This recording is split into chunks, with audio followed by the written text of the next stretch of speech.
Today, I want to cover a couple of topics, but they all have one through line.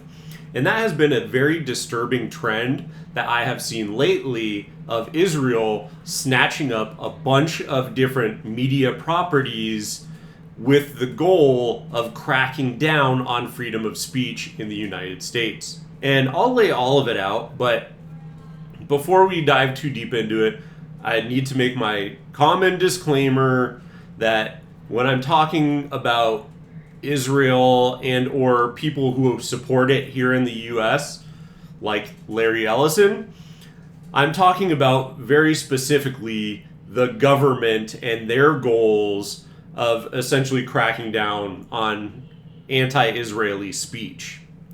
And so I'm not talking about people who live in Israel. I'm not talking about the Jews as a religion. I'm not talking about Jews as a people. I'm talking very specifically about the Israeli government, Bibi Netanyahu, and everyone who's in power over there and their supporters here in the United States that are trying to crack down on free speech. So what we'll do first is start out with a Candace Owens clip. And what it is basically Bibi Netanyahu came here to the United States and he sat down with a bunch of influencers, young influencers on TikTok, and basically had a meeting with them where he was giving them $7,000 to $9,000 per pro-Israel social media post, which I don't know how it's worth that much, but it's kind of insane.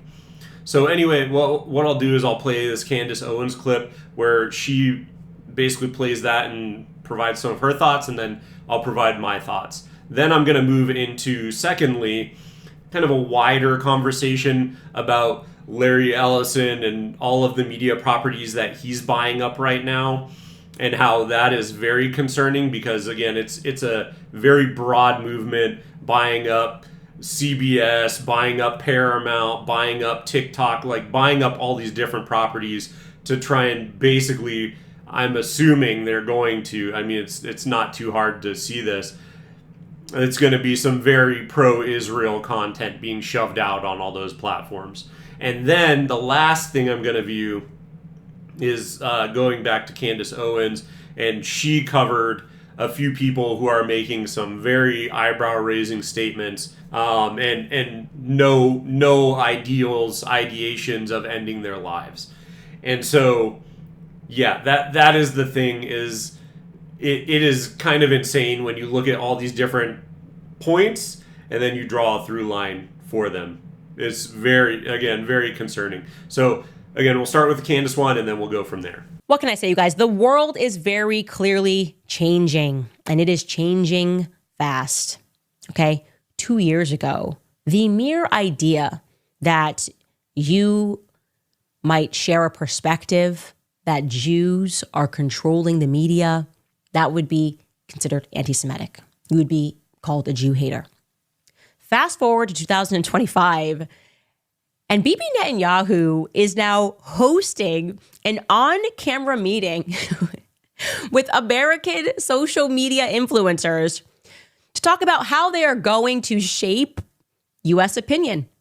Which is insane, first of all, that he's even doing that. Second of all, that he's allowed to do it. I mean, I'm pretty sure he came here and met with these people while he was here.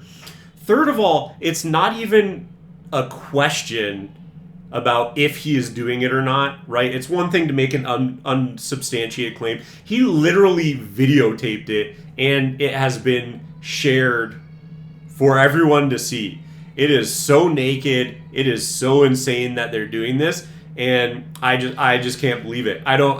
And this is why I keep making these Israel videos, and I don't want to, but I have to, because this is so insane and it needs to be called out. And I just, it blows my mind. Like I said, I'd rather there's 9 million other news stories that I think are very interesting, but I have to cover this because this is the most insane. And when you see all the things lining up with this meeting with Bibi Netanyahu, then Larry Ellison buying up a ton of different media properties, then people basically having to claim that they're not going to kill themselves. Like, this is insane. This is literally insane. And so, yeah, that's, again, the video needs to be made. That's all I can say about this. I honestly, with my eyes, I was going, this can't be real. Like, they're not even hiding it anymore, right? It's like, first it was a conspiracy theory. Now it's like, here's what we're going to do. Okay. And what are we going to do? How are we going to beat out all of these independent voices who are winning because they're telling the truth? So Deborah Lee asked Bibi Netanyahu specifically about Charlie Kirk's assassination and the potential loss of evangelical support for the state of Israel because of it, which, by the way, is going to be the consequence of this. It will be the consequence of this because they lied after he died, and it pissed me off. Okay. Take a listen to what Deborah asks. So something I would like to raise, which was... And just really quick, however you feel about that, right? I think she is correct. He did lie about, oh yeah, Charlie Kirk was our greatest ally, and that definitely is going to cause people to feel anti-Israeli sentiments. But the fact that they're having this meeting and they're paying people, and you can see that this is going on, well then, of course, like, people are going to get so... This is not doing yourself any favors. Like, if you thought anti-Israeli sentiment was creeping up, well, now seeing this and proving up... Because this just says, oh yeah, all those wildest conspiracy theories that you had, they were all right. That's basically what this meeting is telling me. So, yeah, that's where you are not doing yourself any favors, and anyone with 2 eyes and half a brain can say, yeah, there's some not great stuff going on here, and oh, by the way, I'm even more anti-Israeli than I was before. And I can't blame someone who would say that at all, because it infuriates me. And again, I still gave the disclaimer at the start, but this is insane. Like, I try and say, hey, we need to have, tempered emotions and, keep it under control, but I mean, this is just a bridge too far. This is too naked. I mean, they literally are videotaping it and putting it out for everyone to see. Like, how are we okay with this? It truly baffles me. I mean, there needs to be some serious pressure put on this. Actually, my first published paper was how you and the Likud party are cut from the same ideological cloth as Trump and the GOP in America. And so specifically with Charlie Kirk's assassination, who was a big mentor of mine, who's my first mentor in the space, evangelicals, from all my research, evangelicals are the reason that Israel has been supported in public sphere outside of just Jews. So with Charlie's assassination... and I'm sorry for this might be a stupid question here, but if anyone can explain to me how the Christians are so, I don't know, deferential to the Jews, I'll use nice words here. If anyone can please explain that to me in the comments, please do, because I was baptized Catholic, and I'm not really religious, so I don't understand Christianity and how it ends up kowtowing so heavily to the Jews. Because to me, logically, I would say my understanding is the Jews killed Jesus. And so, and again, I was young when I stepped away from the church. So it was like middle school age. So I may just be missing something here, but I don't understand the deference to Israel. I really don't. Like, and I don't say we don't blame them, right? Don't blame them for killing Jesus. It happened a long time ago. I don't know. I don't care. I'm not interested. But from a pure ideological standpoint, I don't get why that is. Just please help me understand someone. Like, I feel like I'm taking crazy pills when I see this ideological capture. And like, it's one thing if it's money and they're donating through AIPAC and whatever. But like, it's completely separate that Christians are like so Zionist and so pro-Israel. I just don't understand it.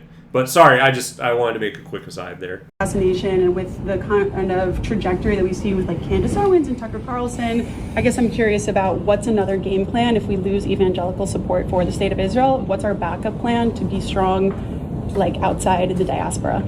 And what a gross question in general. I think Candace's face perfectly illustrates it here. Like, what? I don't know. Why would you put Jewish... And this is my problem. This is why I asked the question. Is like, why would you put Jewish goals and interests above your own as a Christian? This is where I completely lose the plot on this one. Like, I truly do not understand why you would do that, and that's exactly what this question sounds like to me. And so I just don't, I'm so confused about it. But yeah, her face pretty much sums it up. Okay. First off, I don't know why it's always me and Tucker Carlson. Why? Why is it always Tucker Carlson and Candace Owens? Like, can it be anybody else? It's all like, what? We have nothing to do with one another. I've been on his show twice on his independent show. I just love Tucker. I do. I'm a fan. I'm not going to lie. But I feel like they're starting to think we're the same person. Tucker Carlson and Candace Owens. Tucker Carlson and Candace Owens over and over again. But listen to Bibi's response, because prepare yourself. What he is saying is that they are about to launch a psychological war on Americans. Take a listen to what he says. Christian influencers, okay? You said, we talked about the woke right, and you said, I call it the woke Reich. That's a brilliant observation. The woke Reich, because these people, you know, they're not any different from the woke left. I mean, they're insane, they're loonies. But they're actually meeting on some of the things. And what we have to do is we have to secure that part of the base of our support in the United States. That is being challenged systematically. A lot of this is done with money. Money of NGOs, vast. Money of governments, vaster. Okay? We have to fight back. I don't know if he's saying that they're funding an anti-Israeli campaign. That doesn't feel right to me, because no one's paying me, and I'm not feeling great about Bibi in Israel. Like, this is not American first. This is not what I signed up for. No one wants this. No citizen wants this. Or is he talking about they're going to be funding it? And if so, like, how are we allowing him to say this and still be allowed in our country? Why are we sending any money to him? Because it's literally a foreign influence campaign. And if anyone does that, they should be removed immediately and forever. They're never allowed in our country again. But that's just my feeling on it. How do we fight back? Our influencers. I think you should also talk to them if you have a chance. To that community, they're very important. And oh, by the way, yeah, with the basically social media, paying for social media posts, that's exactly what's happening. So I think there he was talking about, oh yeah, trying to claim that other NGOs and whatever are sponsoring the anti-Israeli sentiments, but now he's literally paying for people to make pro-Israeli posts. So, like, again, whether he was saying it or not, he's doing it, and so get out. Get out. I don't want you here. I'm done. And secondly, we're going to have to use the tools of battle. You know, the weapons change over time. You can't fight today with swords. That doesn't work very well, okay? And you can't fight with cavalry. That doesn't work very well. And you have these new things, you know, like drones, things like that. I won't get into that. But we have to fight with the weapons that apply to the battlefields in which we're engaged. And the most important ones are the social media. And the most important purchase that is going on right now is Followers. TikTok, number one. And I hope it goes through, because it can be consequential. And they're already getting cracked down upon. That's very well known. There are so many people who are making less than positive Israeli videos, right, about Israel and Gaza, and they're already crying out that they've gotten, in one instance, like 11 strikes on their channel versus like 2 ever. Literally since it went down that, oh yeah, by the way, this is going through. And so yeah, that's the thing, is like, yeah, it's just so naked and disgusting. Like, what are we even doing here? He's so frustrating. I can't. Not a fan. And yeah, it's again, it's just so naked. He's literally calling it out. He's saying we need to go in and we basically need to create propaganda on TikTok and silence all the voices. And so, yeah, no, we're done. We're done. Get out. Like, he's literally admitting to propagandizing external countries. Other countries are admitting to coming in and propagandizing and doing disinformation campaigns on U.S. citizens. How do they get away with this? I truly do not understand. Other one? What's the other one? That's most important. X. X. Exactly. Very good. And, so we have to talk to Elon. He's not an enemy. He's a friend. We should talk to him. Now, if we can get those two things, we get a lot. And I could go on other things, but that's not the point right now. We have to fight the fight. I'm curious why he thinks he's a friend. Like, does he actually think that he's in their camp? I don't think so. I don't think by him saying that Trump was in the Epstein Files, I don't think that they're exactly friends. So it's very interesting to me that he says that. And then if you believe that he had maybe something to do with the Charlie Kirk assassination, is that what he thinks he can threaten Elon with? He can go, oh, we got Charlie Kirk, we can get you too. Is that possible?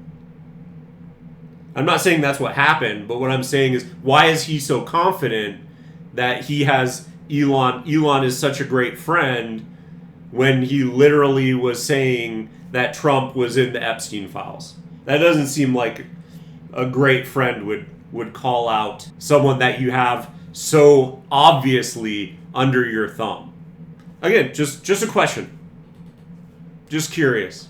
Okay? Give direction to the Jewish people and give direction to our non-Jewish friends or those who could be our Jewish our friends. Are we going to succeed with everyone? No. Will there be a strong counterpoint? Yes.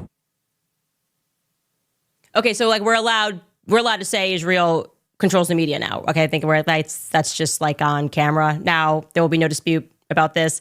The fact that you have a foreign leader, it's incredible. You have a foreign leader who is sitting up there saying that he wants his agents, he needs the deal to go through, which, by the way, let's call out Donald Trump right now. Okay, all of the acting. We don't want China. We don't want China to own TikTok, and I'm worried about your data. No, you wanted to hand it over to your Zionist friends. Okay, it was all a mirage. Okay, it was all theater. Donald Trump has sold us out to Israel once again. Okay. All right, and then here's the transition into our second video, which is just going to lay the broader landscape of all the properties that are being bought up by Larry Ellison and co. Discuss first the politics of not just the TikTok takeover, but the man who's at the center of it, and that's Oracle founder Larry Ellison, who is the on-again, off-again richest man in the world. He was briefly the richest man in the world when his Oracle stock blew up, went back down, so now he's like neck and neck with Musk and these other oligarchs. But we can put up this new article that I have with Murtaza Hussain over at Dropsite, and the whole story is worth the read because we're getting access to a bunch of email correspondence from the 2010s and the late 2010s that is really opening up a window into worlds that have been occluded for a long time, and there's some really fascinating stuff that we're putting up. So this was to start with. Ron Peroser was at the time of these email exchanges that we're reviewing here, the Israeli ambassador to the United Nations. Marco Rubio, who in the email exchange they call Mario Rubio, was a senator from Florida. He'd been elected. Which, just brief interjection, so sad because they obviously do not respect you at all if they can't even get your name right. It's literally, you can tell they only want one thing, and that's, do they have you by the chain, basically? Like, are you someone that they can control? That's the only thing they care. They don't care about you. They don't care about your ambitions. They only care if you're going to pledge fealty to Israel, and that's it. In 2010, as a kind of pretty arch conservative, like he came up with the Tea Party movement, and he's launching a presidential campaign. So Proser and Larry Ellison, according to these emails that we've obtained and that have not been previously reported, are emailing back and forth about a variety of different things. They talk about having dinner, and then they start talking about Marco Rubio. And Proser says, and we can put up this first email exchange here between them. I had a great time too, Ron, at dinner. I'm looking forward to the next time. Larry says, P.S. I'll tell you how dinner goes with Senator Rubio. And then we put up the response there. Larry, hi, how was the conversation with Mario Rubio? Did he pass your scrutiny? Did you have a chance to talk about Israel? Would love to chat. My cell is. Big hug. And again, thank you for a wonderful evening with you, Ron. A few hours later, Ellison responds in the affirmative. He says, quote, hi, Ron. Great meeting with Marco Rubio. I set him up to meet with Tony Blair. Marco will be a great friend for Israel. So this is 2015. Ellison then goes on to put $5 million into Marco Rubio's super PAC for the presidential campaign. Doesn't work out for him. As we know, Donald Trump gets into the race. Donald Trump wins. Marco Rubio, though, has now since become Secretary of State. Now, so backing up, Larry Ellison, he is an oligarch who has really kind of snuck into our politics. He's played a very effective, long and quiet game, although it's getting difficult for him to kind of escape as much public scrutiny as he has. Yeah, and exactly at that point, that's why I want to talk about it, is because now it's just so brazen. Like, he's taken over so many media properties all at once.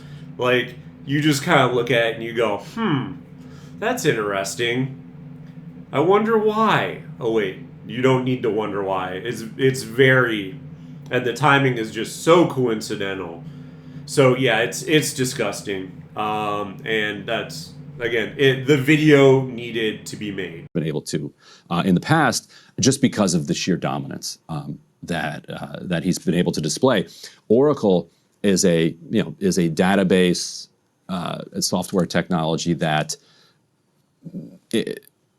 has, because it sells also to businesses, has put itself kind of everywhere in the world very quietly. Even though, Oracle's just, it's not one of the top companies that you think of, but when it comes to its kind of persistence and its prevalence in your life, it's absolutely everywhere. Now, Ellison himself, I believe it was 2017, he made the largest ever donation to Friends of the IDF, which is an American nonprofit that supports the Israeli military.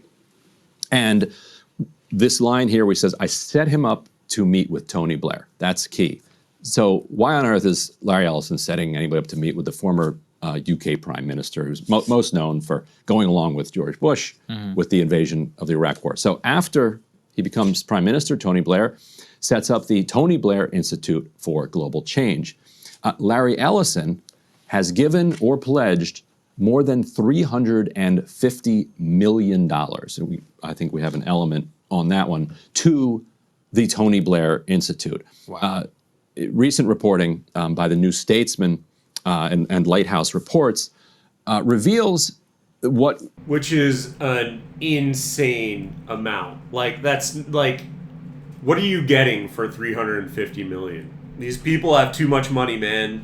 I mean, and that's just a drop in the bucket for him as well. So yeah, he's doing this, and like, what are we doing here? What are we doing here? And how is he allowed to do this? Like, no one looked into this and was like, hey, this is probably not great. Everybody had kind of already known about TBI, Tony Blair Institute, that it effectively has merged with Oracle in significant ways. Like, you have board members who are both on TBI and also on Oracle. You would have Oracle employees able to basically just jump into the TBI calendars and schedule meetings with executives. So this New Statesman published this report that interviewed tons of Oracle and Blair Institute employees and said, yeah, basically, we're one and the same here. That the Blair Institute is acting as kind of a sales arm for Oracle.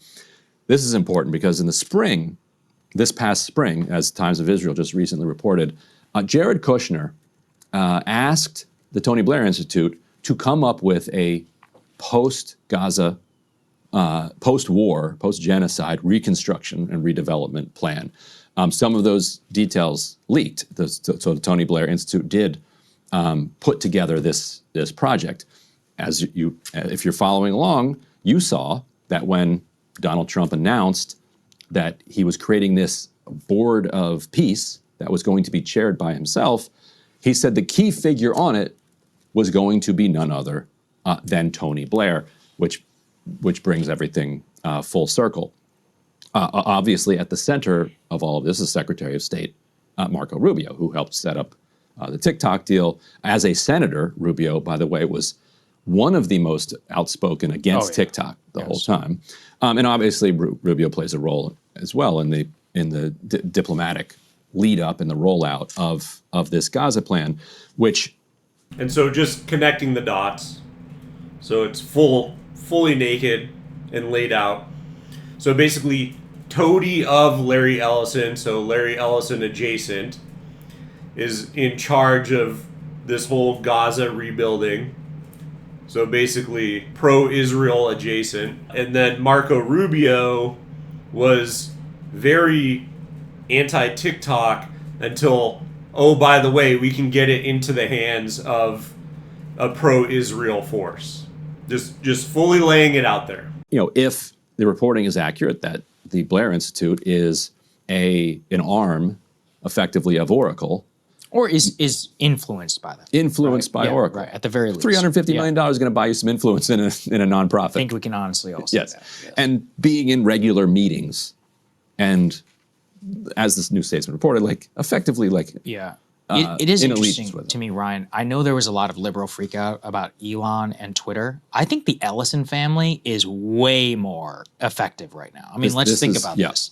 Like, we have the TikTok connection now in terms of the the data, which will be processed. You can put up E5 on this one. E5, we can put that up there about, quote, I mean, you can't even make this stuff up. Like, after buying Paramount, Larry Ellison's son now wants to buy Warner Brothers Discovery. This is David Ellison. This is the guy who loves Barry Weiss. Well, this is one of the richest families in the world who is now controlling CBS News, Paramount, Skydance, which is one of the biggest movie studios, Paramount Plus, which means a ton of like the red meat content, which is the whole Taylor Sheridan universe, etc. Now they want to buy WBD, so they would own CNN. They would own HBO Max. Now they're going to own TikTok, not to mention Oracle, which is the backbone of like the computer data centers of the entire Which already does the data work for TikTok. Yeah. Like, which was the original deal. And that's what I'm saying. Like that's why this needs to be covered, is because basically this Larry Ellison and co. basically have snatched up, I mean, some of them it's like Paramount Plus, right? But essentially at least 5, we'll be generous and say 5 media properties there, 5, 6, TikTok in there as well. But anyway, it's insane. Like that's why I want to call it out, is because, and it's all just been recently. I mean, if you've been looking at the news, it's all been like within the last couple of months. So yeah, this is very concerning. I hope that everyone has already seen, like, it's insane what's going on in Gaza, and like we just basically boycott all of these brands. But it is so insane to me that, yeah, if you complained about Elon and Twitter, this is way worse. This is way worse. Elon got one company. Larry Ellison has 5, 6, whatever, 7, whatever it is. Insane. And it's all foreign, for a foreign power. Like, what are we doing? Why is this allowed? I don't understand. Original thing. Yeah. So put that all together and you're like, hey, whoa. You're like, we've been chasing the wrong shiny object. That's what I'm saying. Yeah. So, leftists, wake up. Elon, yes, he's the villain of old. It's the Ellison family now. Like, it's wild. It's wild. But he's weird. Larry Ellison owns an entire private island in Hawaii. He owns the Ritz-Carlton Hotel and basically runs his own little kingdom. You can go read about it. It's wild.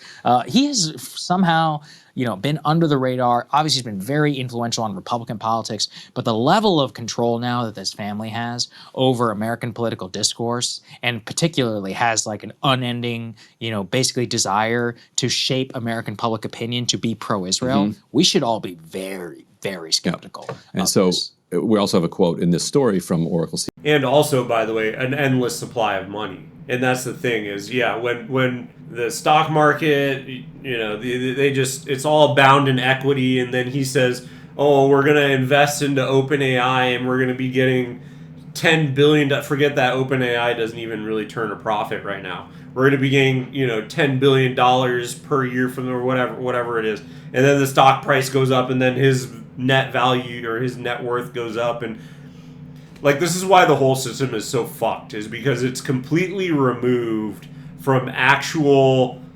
what are the metrics, what is the fundamentals. It's all a casino, it's all gambling, it's all just basically the number goes up based on speculation, and that's why something needs to change in the system, because it allows people like him to get unchallengeable amounts of money, and then he can buy up 6 different media companies, and now, oh, by the way, you don't think they're going to start pumping out pro-Israeli content? Of course they are. This is how perverse the system has gotten. CEO Safra Katz saying, this is from one of the emails, we believe that we have to embed the love and respect for Israel in the American culture. Okay.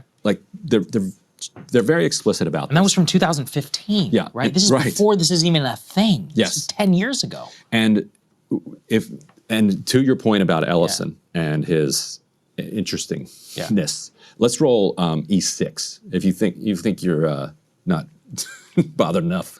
Let's roll E6. Your body cams will be transmitting that. The police will be on their best behavior because we're constantly watching and recording everything that's going on. Citizens will be on their best behavior because we're constantly recording and reporting everything that's going on. When you come to... Fuck you. Fuck you. Sorry for the language, but no, you do not get to tell us what we do. Go move to Israel. Go somewhere else. F off. That clip, if that does not boil your blood, go move somewhere else. I don't know what to tell you. You think that he's going to be able to surveil us and then tell us what we can do and what we can't do? Big middle finger to you, man. Again, this is why the video needs to be made. To call this out. Everyone needs to know before it's too late what they are doing. The government and what government's doing. There are artificial intelligence tools, and some of them I know that Oracle have developed around financial management for government. But also, tell us a bit about because you're right at the forefront of this revolution, what it means for what government should do in terms of its digital infrastructure, digital ID, data centers, and so on. How do you take advantage of these incredible AI models? And the first thing a country needs to do is to unify all of their data so it can be consumed and used by the AI model. You have to... Palantir, anyone? That's literally what's going on right now. It's not going in a good direction. Anything you can to stand up against this, please do it, because this is insane to me. It's so naked. It's literally recorded. We have you recorded saying this. These people are so disgusting, and it literally boils my blood. I do not, just look at what's happening in Europe. That's literally, they're trying to do the same thing here.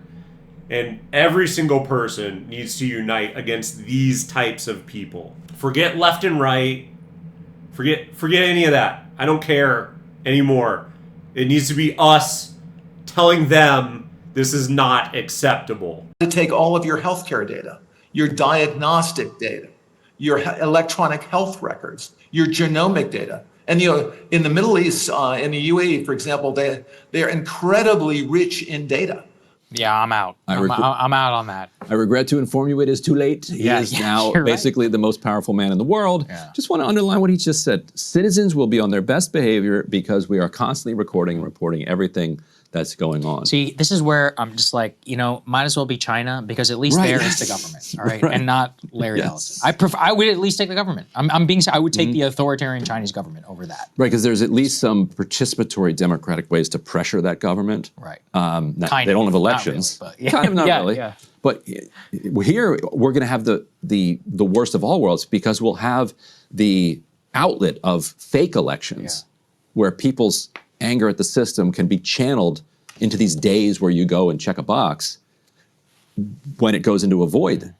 It's just poof, gone. You got to be careful with where you go down. And or, by the way, not just that, but like if there's two candidates that come out, you can buy off both of those candidates.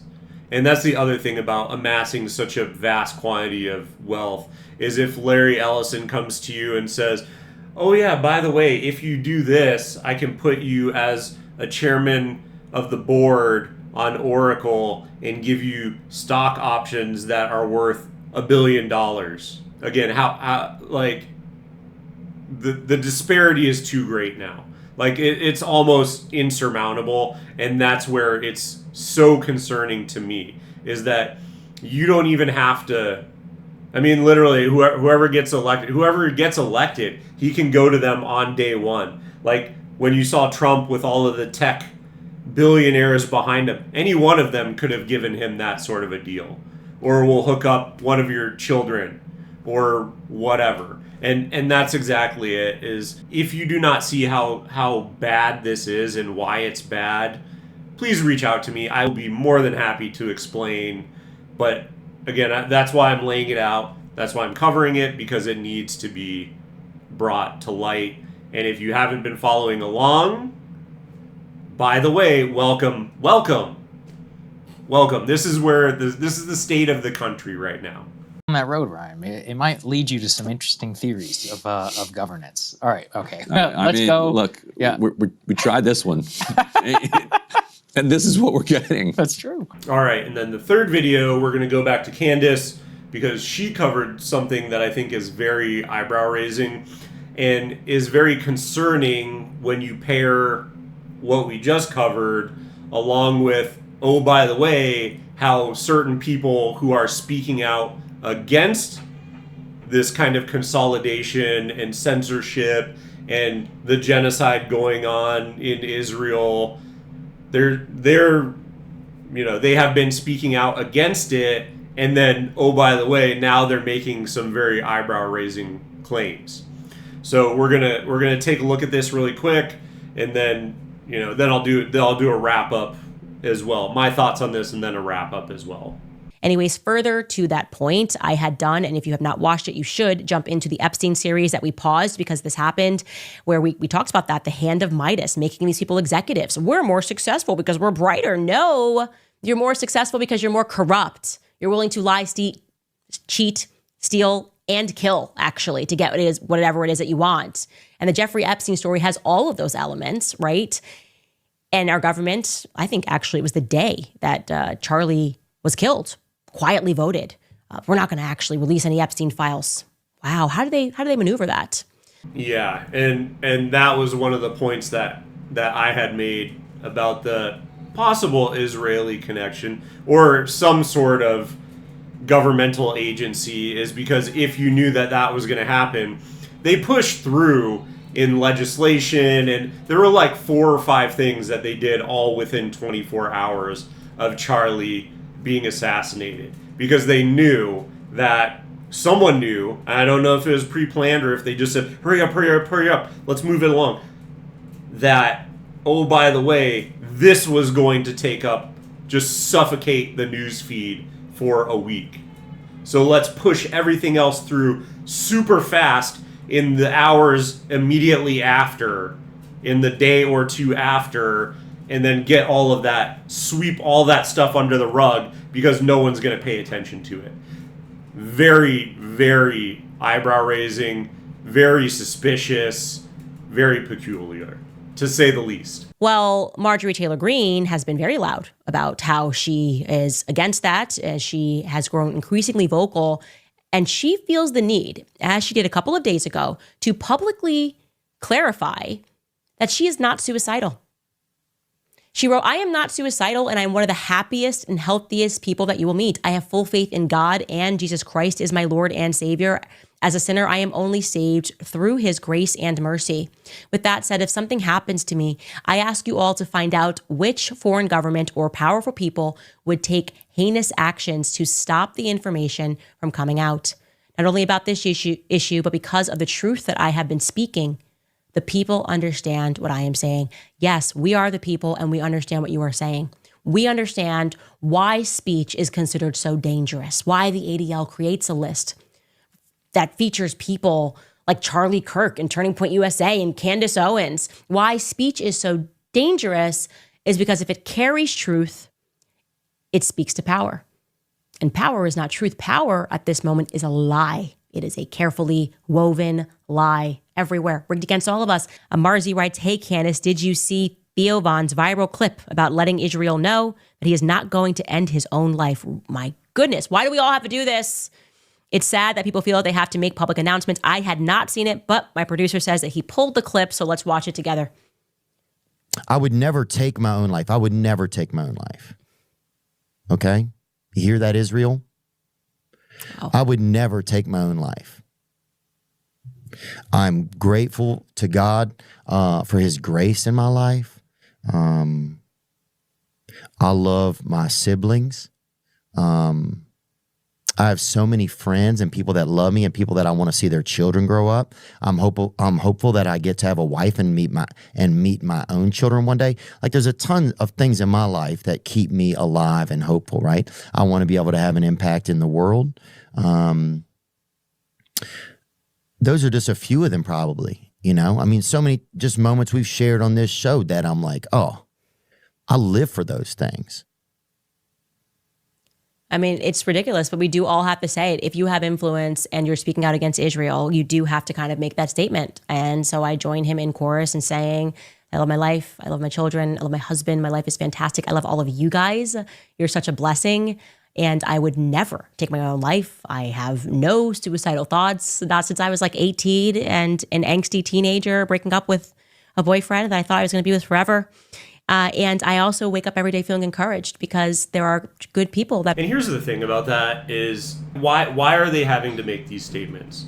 Like, especially because they are, you know, both Theo Von and Marjorie Taylor Greene are very prominent people. And so, like, this is what I want to know is, are they receiving threats against them? That is what I would like to know. Why are they putting out these statements? I mean, I get it, right? Because you just want a blanket statement because, hey, look what happened to Jeffrey Epstein. Look what happened to Charlie Kirk. The point is, look at all these people who, through one means or another, end up no longer on this planet. And so that is where, yeah, it's like, Are they just reading the tea leaves, or have they received explicit threats? That's what I would want to know. Because if they... And the reason why, because you might not think it's that big of a difference, but I think it is... There's a vast ocean between, oh yeah, I'm seeing things happen, and I feel like I need to make a statement because there are a lot of dubious things occurring out there, or... oh, by the way, I am receiving direct threats from a foreign government.